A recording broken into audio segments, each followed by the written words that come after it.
It was a perfect script as STETHS captured their 6th hold on the ISSA Dacosta Cup title, gifting the people of St. Elizabeth an early Christmas present following the devastation caused by Hurricane Melissa.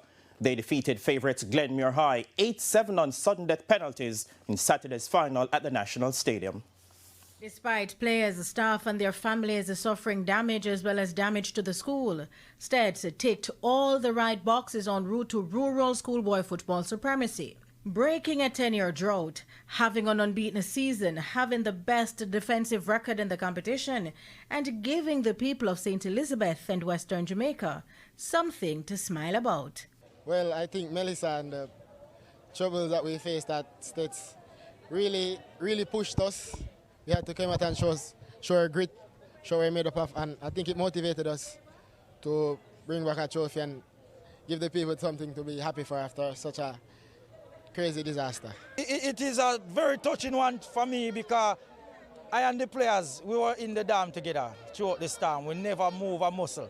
And when the rooftop start to lift and run to the auditorium, we make we bind up. So no matter what is the situation, we're going to pull through. And this is a testimony to the hurricane that we go through. Definitely. We really want to dedicate this to the people of Santa Cruz, St. Elizabeth and Western Jamaica and all the supporters at STETHS all over the country, because they have been very supportive of us wherever we go, whether at school or we travel abroad. We are always supported, and you know, we have to give them this one. I know they have waited long and hard for this. However, battling Glenmuir in the final wasn't an easy task, and the job got harder when STETHS found themselves playing with 10 men for the last 35 minutes. Jade Lynch red-carded in the 55th minute.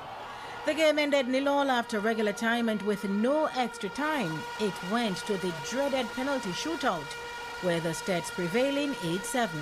The red card was a bit controversial. I didn't think that was a red card, but I think it drove the team more. Going down to 10 man, we had to fight more. And you're looking at an all-island under-16 team out there. You're looking at an under-14 champion team out there. And the opponent, name the titles. STETHS, who had a perfect record throughout the season, were winning their first title since 2015, having also won in 1974, 1999, 2009 and 2013. You're coming into a final, nobody beat you. You're coming into a final, conceded 5 goals, so you must be more comfortable than the opponent. You must be more relaxed than the opponent, because we have 14 clean sheets leading up to the final. In the end, they believed they wanted it more. When we talk about resilience, this is what we're talking about.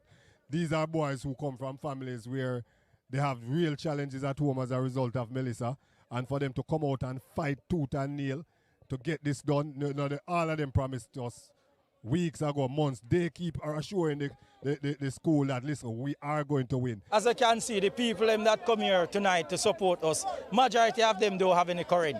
Majority of them don't have any water. And we can come here and make them feel like, you know, the journey worthwhile.